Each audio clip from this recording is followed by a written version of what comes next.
വയനാട് മാനന്തവാടിയിൽ ജനവാസ മേഖലയിൽ ഇറങ്ങി ഒരാളെ ചവിട്ടിക്കൊന്ന ആനയെ ഉടൻ മയക്കുവെടിവെക്കും. വനം വകുപ്പ് മേധാവി ഉത്തരവിറക്കിയതിന് പിന്നാലെ വെറ്റിനറി ഡോക്ടേഴ്സിന് മാനന്തവാടിയിൽ റിപ്പോർട്ട് ചെയ്യാൻ നിർദ്ദേശം. കർണാടകയിൽ നിന്നും കുംകിയാനകൾ എത്തിക്കും. മാനന്തവാടിയിൽ വ്യാപക പ്രതിഷേധം. നഷ്ടപരിഹാരം ആവശ്യപ്പെട്ട് കൊല്ലപ്പെട്ട അജീഷിന്റെ മൃതദേഹവുമായുള്ള നാട്ടുകാരുടെ പ്രതിഷേധം കളക്ടറുമായി നടത്തിയ ചർച്ചയിൽ ധാരണയായതിനെ തുടർന്ന് അവസാനിപ്പിച്ചു. അജീഷിന്റെ കുടുംബത്തിന് 10 ലക്ഷം രൂപ നഷ്ടപരിഹാരം തിങ്കളാഴ്ച നൽകും. അധിക 40 ലക്ഷത്തിന് സർക്കാരിന് ശുപാർശ നൽകും. കുടുംബത്തിൽ ഒരാൾക്ക് സ്ഥിരം ജോലി നൽകാനും ധാരണയായി. മരണപ്പെട്ടു പോയ വ്യക്തിയുടെ കുടുംബാംഗങ്ങൾക്ക് നഷ്ടപരിഹാരമായിട്ട് 10 ലക്ഷം രൂപ അത് തിങ്കളാഴ്ച തന്നെ കൊടുക്കാൻ വേണ്ടി തീരുമാനിച്ചിട്ടുണ്ട്. കടബാധ്യതകൾ ഉണ്ടെങ്കിൽ എഴുതി തള്ളുന്നതിനും 40 ലക്ഷം രൂപ കൂടി അനുവദിക്കണം എന്നൊരാവശ്യം ചർച്ചയിൽ എല്ലാവരും ഉന്നയിച്ചു. അനുകൂലമായ ഒരു റിപ്പോർട്ട് ഗവൺമെൻറ്റിലേക്ക് കൊടുക്കാമെന്ന് അറിയിച്ചിട്ടുണ്ട്. ഭാര്യയ്ക്ക് ജോലി നൽകണമെന്നുള്ളതായിരുന്നു ഒരാവശ്യം. അപ്പോൾ അത് ഗവൺമെൻറ്റിൽ സംസാരിച്ചിട്ടുണ്ട്. സ്ഥിര ജോലി ലഭിക്കുന്നതിന് വേണ്ടി ശുപാർശ ജില്ലാതലത്തിൽ നിന്ന് ഉടനെ തന്നെ ഗവൺമെൻറ്റിലേക്ക് അയക്കും. 2 മക്കളുണ്ട്. അപ്പോൾ അവരുടെ വിദ്യാഭ്യാസ ചെലവ് കൂടി സർക്കാർ ഏറ്റെടുക്കണം എന്നൊരാവശ്യമുണ്ടായിരുന്നു. അതിൽ അനുകൂല തീരുമാനം എടുക്കാമെന്ന് അറിയിച്ചിട്ടുണ്ട്. ആനയെ മയക്കുവെടി വെക്കാനുള്ള ദൗത്യം ഉടൻ തുടങ്ങുമെന്ന് വനം മന്ത്രി AK ശശീന്ദ്രൻ അറിയിച്ചു. പരിഹാര നടപടികൾ സ്വീകരിക്കാൻ സംഭവ സ്ഥലത്ത് ഉന്നത ഉദ്യോഗസ്ഥന്മാർക്ക് എത്താൻ കഴിയുന്നില്ല എന്നുള്ളതാണ് ഇപ്പോഴത്തെ ഒരു പ്രതിസന്ധി. അപ്പോൾ മാധ്യമങ്ങളോട് എനിക്ക് അപേക്ഷിക്കാനുള്ളത് ആ ഒരു അന്തരീക്ഷം സൃഷ്ടിക്കുന്നതിൽ നിങ്ങളുടെ എല്ലാവരുടെയും സഹായ സഹകരണങ്ങൾ വേണം. അടിയന്തരമായും ഈ കാട്ടാനയെ വെടിവെക്കാനുള്ള ഉത്തരവ് പുറപ്പെടുവിക്കുക എന്നുള്ളതാണ്. ഇപ്പോൾ കോടതിയെ ബോധ്യപ്പെടുത്തി കൂടി ചെയ്തു കഴിഞ്ഞാൽ മറ്റ് പ്രയാസമുണ്ടാവുകയില്ല എന്നൊരു കാഴ്ചപ്പാടിലാണ് വനം വകുപ്പ് ആസ്ഥാനത്തെ ഉദ്യോഗസ്ഥന്മാർ ഇപ്പോൾ എത്തിച്ചേർന്നിരിക്കുന്നത്. സംഭവത്തിൽ വയനാട് MP രാഹുൽ ഗാന്ധി അപലപിച്ചു. അജീഷിന്റെ മരണം ഞെട്ടിക്കുന്നതാണെന്നും കേന്ദ്ര സംസ്ഥാന സർക്കാരുകൾ ഇതിൽ ഇടപെടണമെന്നും രാഹുൽ ഗാന്ധി ട്വീറ്റ് ചെയ്തു. പലതവണ ആവശ്യപ്പെട്ടിട്ടും കർണാടക വനം വകുപ്പ് റേഡിയോ കോളർ സിഗ്നൽ നൽകാത്തതാണ് ആനയെ ട്രാക്ക് ചെയ്യുന്നതിൽ വീഴ്ചയുണ്ടാകാൻ കാരണം എന്നതാണ് കേരള വനം വകുപ്പ് പറയുന്നത്. കാട്ടാനപ്പേടിയുടെ സാഹചര്യത്തിൽ മാനന്തവാടി മുനിസിപ്പാലിറ്റിയിലെ കുറുക്കൻമൂല, കുറുവ, കാടൻകൊല്ലി, പയ്യമ്പള്ളി ഡിവിഷനുകളിൽ നിരോധനാജ്ഞ പ്രഖ്യാപിച്ചിട്ടുണ്ട്.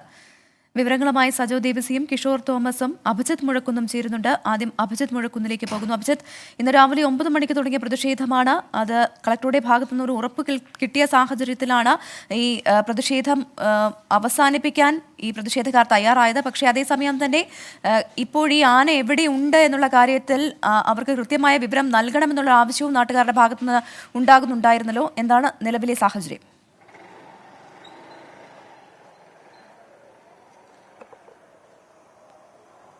പ്രവിത, ഇന്ന് രാവിലെയാണ് ഈ അജിയുടെ കൊല്ലപ്പെടലുണ്ടാകുന്നത്. കാട്ടാനയുടെ ആക്രമണത്തിൽ അജി കൊല്ലപ്പെടുന്ന ഒരു സാഹചര്യം, ഏറെ ദുഃഖകരമായ ദാരുണമായ സംഭവം ഉണ്ടാകുന്നത്.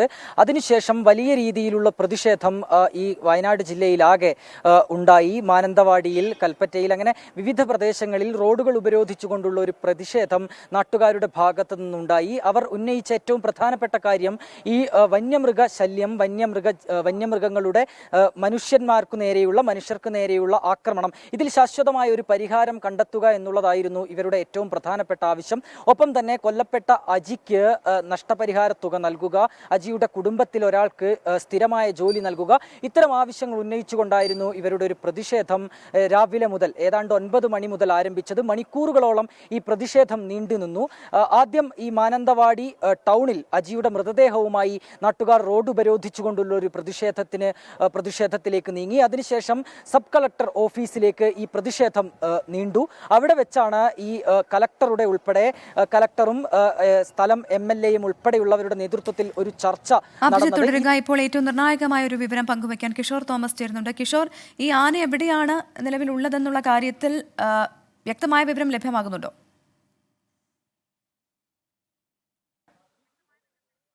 വ്യക്തമായ വിവരം തന്നെ ഇവിടെ ലഭ്യമാകുന്നുണ്ട് പ്രവിധ. കാരണം നേരത്തെ നമ്മൾ പറഞ്ഞ പോലെ തന്നെ പടമല ചാലുഗദ്ദയിലെ ഈ കുന്നിന് മുകളിൽ തന്നെ ആന ഇവിടെ നിലനിർപ്പിക്കുകയാണ്. ഇവിടെ തന്നെ തുടരുകയാണ് ആന.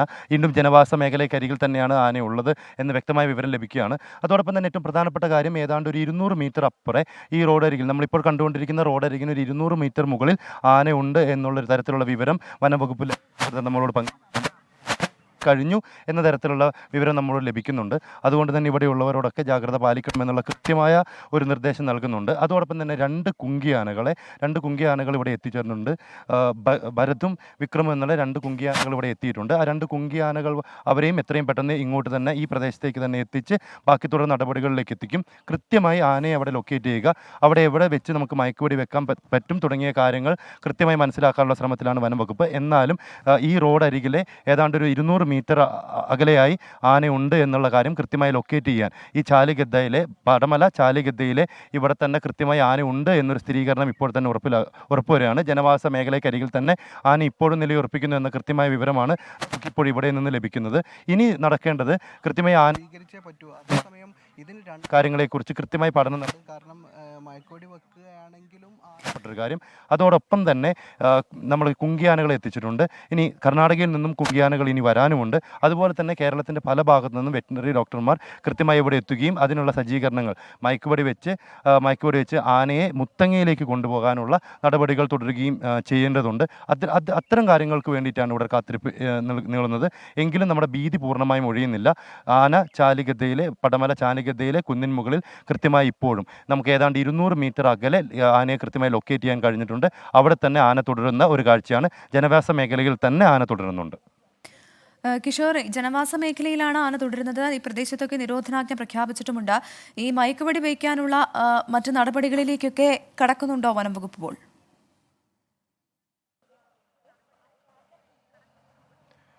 വനംവകുപ്പ് മയക്കുവെടി വെക്കാനുള്ള നടപടികളിലേക്ക് കടക്കുന്നുണ്ട്. ആനയെ കൃത്യമായി ആനക്കരികിലെത്തുന്നു. അവിടുന്ന് മയക്കുവെടി വെക്കാനുള്ള സാഹചര്യത്തെക്കുറിച്ച് കൃത്യമായി പഠിക്കുന്നു. അതിനുവേണ്ടി രണ്ട് കുങ്കിയാനകൾ നിലവിൽ ഇവിടെ എത്തിയിട്ടുണ്ട്. നമ്മുടെ കുറുവ ദ്വീപിനടുക്ക് കുറുവയിൽ അവരെത്തിയിട്ടുണ്ട്. 2 കുങ്കിയാനകളെ മുത്തങ്ങയിൽ നിന്ന് എത്തിയിട്ടുണ്ട്.